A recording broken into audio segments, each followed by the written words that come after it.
मन माइंड बहुत चंचल होता है, इसलिए वह अशांत रहता है और मन में जब तक अशांति रहेगी व्यक्ति हजारों सवालों से घिरा रहेगा। व्यक्ति को जब तक मन में चल रही सवालों के जवाब नहीं मिलेंगे उसका मन अशांत ही रहेगा। लेकिन मुख्य प्रश्न यह है कि मन को नियंत्रित कैसे किया जाए और मन को कैसे समझा जाए। गौतम बुद्ध की इस कहानी में उन्होंने मन को जानने के लिए 6 चरणों के बारे में बताया गया है। शुरुआती 5 चरणों को जाने बिना आप मन को नहीं समझ सकते हैं। जानते हैं इस कहानी के बारे में। मन को जानने से जुड़ी गौतम बुद्ध की कहानी। एक बार एक व्यक्ति गौतम बुद्ध के पास गया और पूछा कि मन को नियंत्रित करने का पहला चरण क्या है।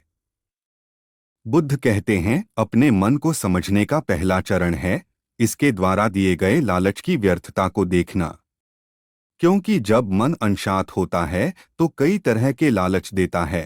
जिसने मन द्वारा दिए इन लालचों को पहचान लिया उसने मन को समझ लिया। फिर व्यक्ति बुद्ध से पूछता है लेकिन हमें यह कैसे पता चलेगा हमारा मन हमें लालच दे रहा है और वह लालच व्यर्थ है। इसका जवाब देते हुए बुद्ध कहते हैं अनुभव से।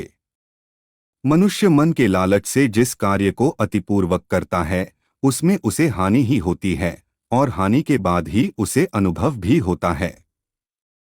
जैसे जिसने वास्तव में यह देख लिया कि नशा करना केवल दुख है वह नशा मुक्त होना शुरू कर देगा। जिसने जान लिया कि ईर्ष्या से खुद का नाश होता है वह ईर्ष्या से मुक्त हो जाएगा। मन को समझने का यही पहला चरण है। बुद्ध बताते हैं मन को जानने का दूसरा चरण।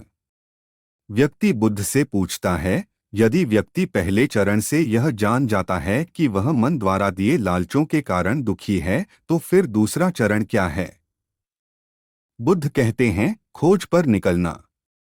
दूसरे चरण के लिए ऐसे व्यक्ति की खोज पर निकलना होगा जो कि पहले ही अपने मन को जान इससे मुक्त हो चुका है, क्योंकि वही तुम्हारा मार्गदर्शन कर पाएगा। बुद्ध बताते हैं मन को जानने का तीसरा। व्यक्ति कहता है लेकिन ऐसे व्यक्ति की पहचान कैसे होगी। बुद्ध कहते हैं यही तीसरा चरण है। सुनना ही अपने मन को समझने का तीसरा चरण है। व्यक्ति कहता है क्या इसे देखकर पता नहीं किया जा सकता। बुद्ध कहते हैं देखने में कोई व्यक्ति बहुत शांत और अच्छा लग सकता है, लेकिन उसके मन के भीतर क्या है यह उसके शब्दों से ही पता चलता है। लेकिन किसी की बातों पर तब तक विश्वास नहीं करना चाहिए जब तक कि वह तुम्हारे विवेक की कसौटी पर खरा न उतर जाए। चौथा चरण है कर्म करना। बुद्ध कहते हैं कर्म ही मन को समझने का चौथा चरण है। खुद को जानने के लिए सही दिशा में कर्म करना जरूरी है, लेकिन कर्म करते हुए व्यक्ति हर बार 2 गलतियां करता है। पहली गलती है यह कि शुरुआत ही नहीं करना और दूसरी गलती पूरा रास्ता तय नहीं करना। इन दोनों गलतियों के पीछे हमारे मन की ही चाल होती है। व्यक्ति अपने कर्म को पूरा इसलिए नहीं कर पाता क्योंकि वह सोचता है कि मैं कल से शुरुआत करूंगा तो कोई यह सोचता है कि मैं असफल हो जाऊंगा। इन गलतियों का मुख्य कारण है जागरूकता की कमी। इसके बिना मन व्यक्ति को उसके सही दिशा में चलने नहीं देता। मन को जानने का 5वां नियम है जागरूकता। बुद्ध कहते हैं मन को जानने और समझने का 5वां चरण है जागरूकता। इसीलिए हर कार्य को जागरूकता के साथ करो। बिना जागरूकता के साथ किया गया कार्य या फिर जिया गया क्षण मृत्यु के समान है। व्यक्ति बुद्ध से पूछता है अपने जागरूकता के स्तर को कैसे बढ़ाया जा सकता है। बुद्ध कहते हैं ध्यान से। ध्यान ही मन को जानने, समझने और नियंत्रित करने का अंतिम चरण है।